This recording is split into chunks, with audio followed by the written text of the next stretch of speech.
Yeah, so what we've done here is applied a new strategy that we've been thinking about for a while and we haven't done.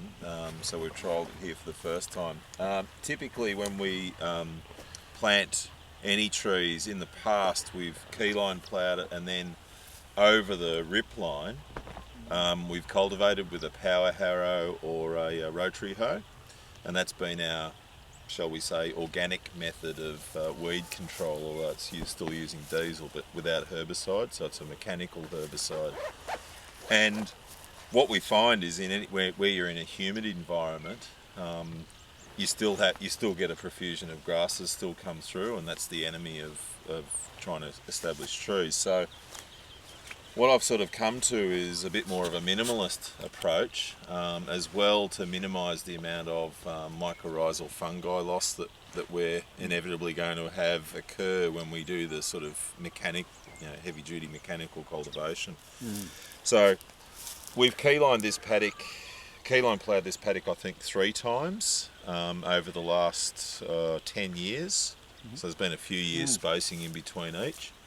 We did one last ploughing in autumn this year, just with the single beam plough, shanks a metre apart, and we just dropped the thing, so it went down the full 26 inches, so it was a rip as opposed to a subsoil. And then what we did this winter, I think from about May, was we put about 20 litres of Camperdown compost, and it was a woody mix, so it was more of a fungal blend, and really nice stuff. Now, really humic, it just coats your hands. So we put about 20 litres over a square metre, and then we got this cheap lucerne hay, and it's hay, so it's got other seeds in it, it's not straw, and we put 4 biscuits of that, so we're able to get 4 trees out of every little square bale. And then we put 40 litres of municipal mulch over the top of that. So we did each sort of pass. So we did a pass of one, and did a pass of another, and then a pass of the next. And so now we're about 2 months later, and we're about to plant. And so what we're doing now is just pulling this stuff back, which is, as you can see, starting to break down. A bit of the seed that's in the mulch is coming through, and it's mostly ryegrass by the look of it, and that's okay. We can sort of kill it a bit just right now. But you can see this stuff, which is the municipal mulch, is just breaking down beautifully. And I mean, as you can gather, I mean, what we're doing is just a sheet mulch job on each tree.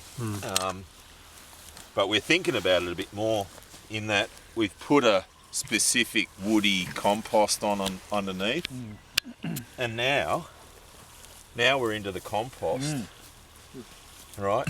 And that's just a couple of months, and the grass, which was like this, is now gone.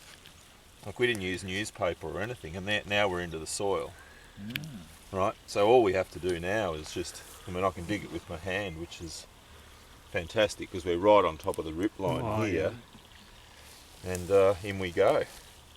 And then once we plant, then we just backfill a little bit around the plant, just staying away from the collar a bit.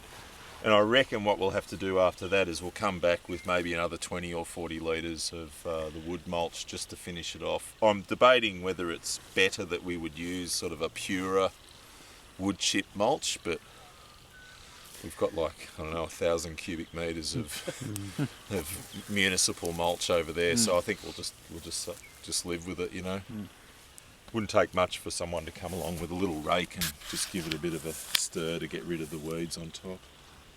But that's pretty good, and I can imagine in a year's time we'll come back and that'll just be writhing. A good start.